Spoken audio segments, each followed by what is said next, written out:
Man in the middle attack ननु मारे छिए न आंदोलन कमांडर बड़ा कनेक्ट करके होई छिए बात करो साधु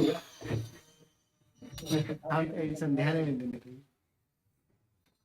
आई अपना सब बुक डिस्कशन सीरीज के चल रहा है। आई फेडरिक एजगस के द्वारा लिखित 1975 में वो अपन पीएचडी डिसर्टेशन पेपर लागि बुक लिखने रहे। Regionalism and national in Nepal जे स्पेशल तराई के फोकस करके तराई में रिसर्च करके से वो के संदर्भ में आई तेसर चैप्टर हमार भाग में पढ़ल है। हमरा आई पर प्रेजेंट करब हम आई प्रेजेंट कर रहल छै। I think there will be no language barrier, so I will use a combination of the three or four languages. Okay. Today we will going to discuss about the Nepal-India border problems. As all of you know that of the Tarai people, especially we always face the identity crisis due to the open border. Even though government of the both country cannot control over this, until and unless the government cannot control over this Tarai open border to the India, it always creates a problem for the national integration. इसलिए के गर्छ भने नेपाल सरकारले जति बेलासम्म तराईका open बोर्डरहरुमा control गर्न सक्दैन भने यिनीहरुलाई नेशनल इंटीग्रेशन नेपालीकरण गर्न एकदमै गाह्रो हुन्छ। अब यसै सन्दर्भमा अगाडि बढौं। बोर्डर जियोग्राफीको बारेमा कुरा गर्ने हो भने तराई रिजनको बोर्डर 850 माइल इन्डियासँग कनेक्टेड छ।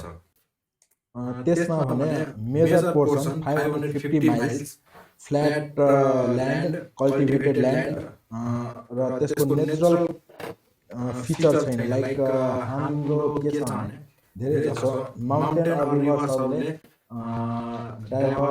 डिफेन्स गरिएको छ।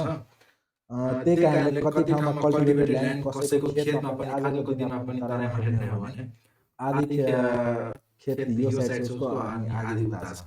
धेरै जसो समस्याहरू अहिले पनि देखा परिरहेको हुन्छ। त्यही भएर यो कुरा एकदम विवादित रूपमा आइरहेको हुन्छ समसामयिक विषयमा। केही वर्ष अगाडि हामीले यो कुरा हेरेकै हो। उता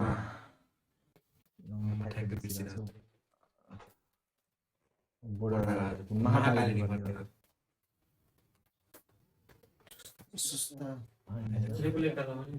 लिपुलेख त्यहाँ पनि यस्तै समस्या आएकै हो केही वर्ष अगाडि र यो समयमा आइराखेकै नै हुन्छ।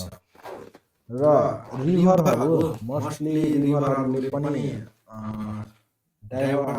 डिफेन्स गरिएको छ बोर्डरहरु। त्यही क्रममा कुनै बेला यस्तो पनि हुने गरेको छ भने बाढी आएको बेला रिभरको कोर्स चेन्ज भएर कुनै बेला त्यही पार्ट नेपालको, कुनै बेला बाढी आएको बेला डाइभर्स चेन्ज गरेर त्यसको कोर्स चेन्ज गरेर त्यही पार्ट इन्डियामा पनि जाने गरेको छ। त्यही भएर यो एकदम डिस्प्युट क्रिएट गरिराखेको हुन्छ नेपाल इन्डियाको लागि। दुवै गभर्नमेन्ट यसमा राम्रो काम गर्न सकिरहेको छैन या डिफरेन्ट प्रब्लमहरु अकर भइरहेको छ। बोर्डरमा हेर्ने हो भने चारवटा मेजर इश्यू छ। एउटा बोर्डर डिमार्केसन, यसमा के छ भने एक्ज्याक्ट डिफाइन गरिएको छैन। लाइक अरू कन्ट्रीमा इन्टरनेशनल बोर्डरहरु हेर्ने हो भने वालहरु छ डिफरेन्ट र तारले बेरिएको पनि छ इन्टरनेशनलमा हेर्ने हो भने। तर नेपाल इन्डियाको ओपन बोर्डर भएको कारणले र नेचुरल फिचरले डिफरेन्स गरेको कारणले यो एकदम प्रब्लम क्रिएट गरिराखेको हुन्छ। र क्राइम एन्ड टेररिज्म ओपन बोर्डरको कारणले यो प्लेन ल्यान्डमा क्राइमहरु पनि अलिक बढी नै हुने गरेको हुन्छ। किनभने लाइक उताबाट क्राइम गरेर यता आउन as a type of refugee बस्छन्। यताको क्राइम गरेकोले उता गएर रिफ्युजीमा सेफ उनीहरुलाई अलिक इजी पनि हुन्छ र भाइलेन्स उनीहरुले एकदम बढिरहेको हुन्छ र स्मग्लिङ ओपन बोर्डर कारणले सबभन्दा अहिलेको टाइममा पनि स्मग्लिङ भइरहेको छ। त्यो कारणले प्राइसेसहरुमा पनि एकदम हाइक भइरहेको हुन्छ। कुनै स्टेबल प्राइस नभएर यसले धेरै झन् प्रब्लम क्रिएट गरिरहेको हुन्छ। लाइक अनि कस्टम रेभेन्यूमा पनि यसले एकदम इफेक्ट पारिरहेको हुन्छ। र माइग्रेसन उताबाट यता आउने नेपाल टु इन्डिया र इन्डिया टु नेपाल यो पनि एकदम ठुलो प्रब्लम हो। र यो कुराको डिस्कसन अब यसपछि मित्र सुजितजीले गर्नुहुनेछ, त्यसमा एकदम डिटेलमा हुनेछ।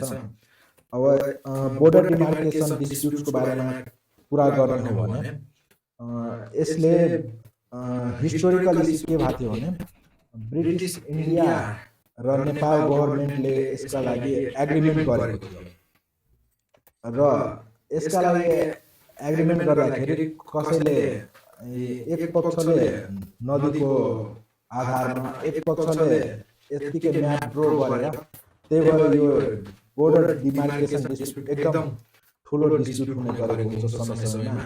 यसको एउटा बेस्ट इक्जाम्पल हो भने सुस्ता फरेस्ट। सुस्ता फरेस्ट के हुन्छ भने कुनै बेला गण्डक रिभरको कोर्स चेन्ज भएर नेपाली ल्यान्ड इन्डियातिर पुग्ने गरेको हुन्छ र यो कारणले बोर्डर डिस्प्युट भएर दुवै कन्ट्रीको डिप्लोमेटिकमा पनि यसले इफेक्ट पारिरहेको हुन्छ। र अब कुरा गर्ने crime and terrorism. Crime and terrorism यसमा के हुन्छ भने त्यो टाइममा नेपालमा डिस्ट्रिक्ट एडमिनिस्ट्रेसन अफिस पनि टोटली डिमोलिस भएको टाइप थियो। लाइक त्यो एक्टिभिटी थिएन यहाँको अफिसरहरू, त्यही भएर त्यो टाइममा ललेसनेस थियो, अलिक ल खुफ्लो भएको। ब्यान्डिट ग्याङ्स यिनीहरू के गर्थ्यो भने क्राइम गरेर यतादेखि उतादेखि यता, यो मैले पहिले भनिसकेँ। र यसमा अझ के भएको थियो भने इन्डिया आर्मीसँग नेपालले 1950 मा यसका लागि हेल्प पनि माग्थ्यो यस्ता ग्याङहरूसँग फाइट गर्न र यिनीहरूलाई रोकथाम गर्नको लागि। र केही हदसम्म यसले गर्यो पनि र यसले डिप्लोमेटिक इस्युहरू पनि क्रिएट गरिरहेको कारणले यो अगाडि धेरै समयसम्म यो चल्न सकेन। र ओपन बोर्डर भएको कारणले उताको प्रहरी र यताको प्रहरी पनि आर्म्स एन्ड वेपन लिएर पनि अर्को साइड जाने गरेको र सुट आउट गर्ने गरेको पनि यहाँ हिस्ट्रीमा मेन्सन छ। 1969 को इक्जाम्पल इन्डिया पुलिसले नेपालका 2 जना सिभिलियनलाई मारेका थिए पर्सा जिल्लाका। त्यो पनि इन्डियाबाट पुलिस आएर without any negotiation of the Nepal administration, totally without केही पनि न पर्मिसन लिएर विथआउट कुनै नजानकारी दिएर आएर उनले सुट आउट पनि गरेको छ। र स्मग्लिङको कुरा गर्ने हो भने यसमा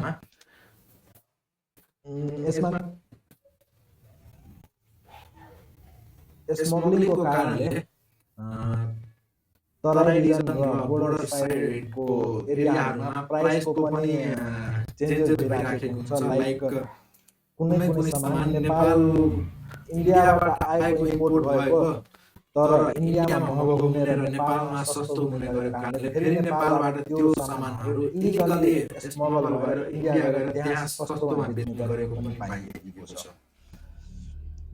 अझ मेन भन्ने हो भने यसमा जुट स्मग्लिङ त्यो समयको 1966 टाइमतिरको त्यसबेला जुटको स्मग्लिङ एकदम धेरै भएको थियो। नेपालदेखि अर्को कन्ट्रीमा जुट एक्सपोर्ट गरेर हुने गरेर त्यहाँ एकदम कर छली गरेको एकदम थियो र कस्टम अफिसरले यसको रेभेन्यू उठाउन सकिरहेको थिएन। र स्मग्लिङ गर्ने तरिका बढी जसो नेपाल र इन्डियाका लागि टायर गाडी, ट्रक्स, ब्याकप्याक्स र केही कुनै बेला नदी नाला नहरबाट पनि तराइएर पानीमा राखेर फ्लोटिङ गरेर पठाउने पनि गरेको छ स्मग्लरहरू। र नेपाल 1966 मा नेपाल गभर्नमेन्टले एउटा हार्ड करेन्सी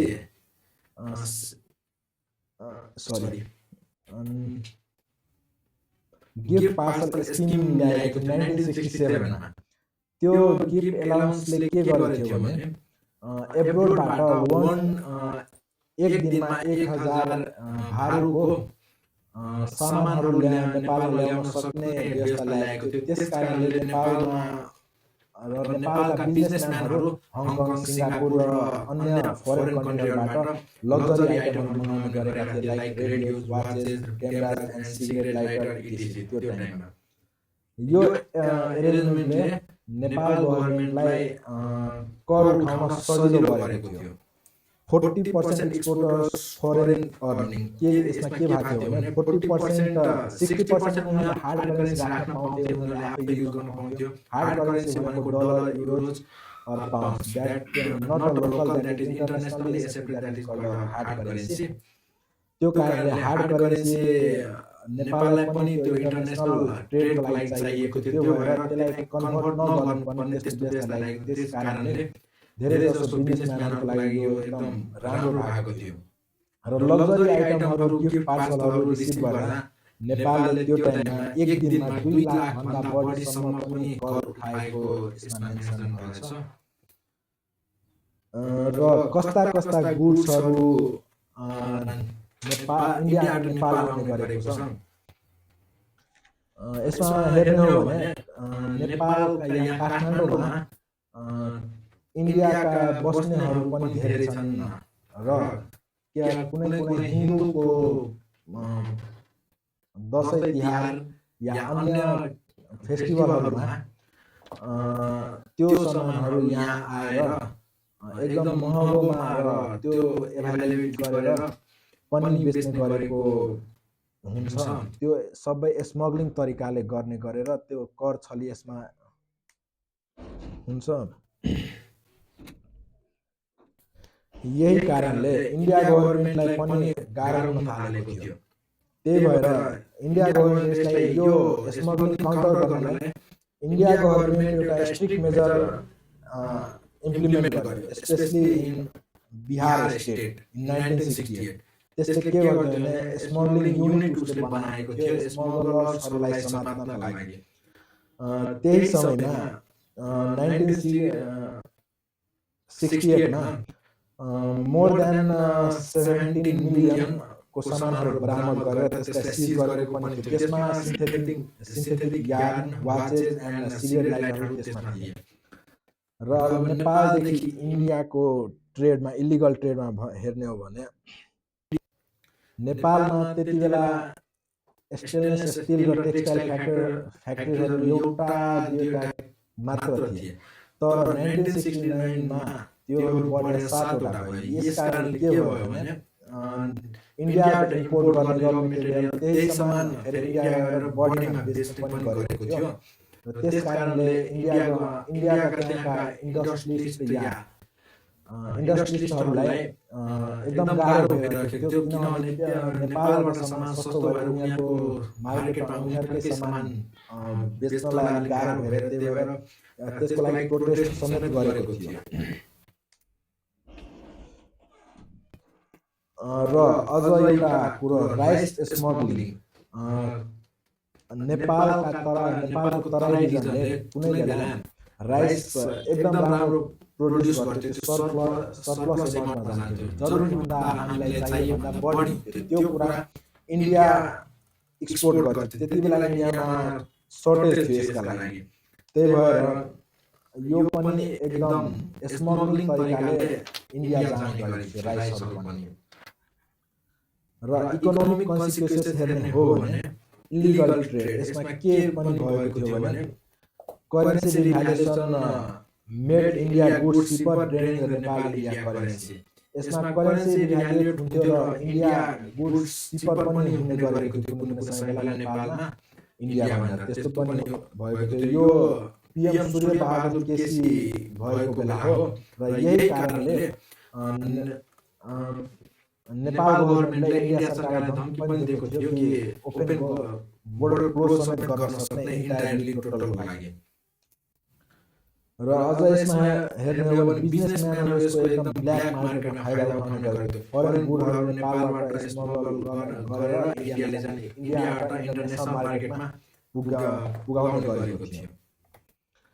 र बोर्डर कन्ट्रोल च्यालेन्जेस अब यसमा हेर्ने हो भने यो एकदमै ठुलो च्यालेन्जेस पनि छन् दुवै गभर्नमेन्टको लागि। प्रोपर इन्फोर्समेन्ट छैन टोटल, र यसका लागि त्यो समयमा इन्फोर्स गर्न इकोनोमिस्ट विजय बहादुर प्रधानले रिपोर्ट बनाएको थियो। त्यसले के सजेस्ट गरेको थियो भने कस्टम पोस्टहरू 90 देखि अहिले 90 भएको बेला त्यसलाई बढाएर 200 सम्म लैजानुपर्ने र 3000 चेक पोइन्ट्स एड गर्नुपर्ने र अनि यसका लागि युनिटहरू पनि खटाउने भनेर उनले भनेका थिए। तर यसका लागि नेपाल गभर्नमेन्टसँग त्यति प्राइसहरू थिए, बजेट थिएन, त्यही भएर यो एकदम लागू गर्न एकदमै डिफिकल्टिजहरू पनि थियो। र यही कारणहरूले गर्दा विक रेगुलेसन त्यहाँ ल इन्फोर्समेन्टको एकदमै विक भएर तराईमा नेपाल गभर्नमेन्टलाई नेसनल इन्टिग्रेसन र राष्ट्रिय एकताको बनाउनलाई गभर्नमेन्टलाई एकदम च्यालेन्जेस कुरोहरू हुने गरेको छ। र यो कारणले नेपाल गभर्नमेन्टले तराईका वासीहरूलाई नेसनल इन्टिग्रेसनमा ल्याउन एकदमै कठिन भएको छ। र यही यस्तै कुराहरू रहेका छन्। र यसमा केही डाटाहरू मैले ठ्याक्क भनेन, यो तपाईहरुले पढ्नुलाई यसका डाटाहरू केही यति भनेर म आफ्नो विषय समाप्त गर्छु।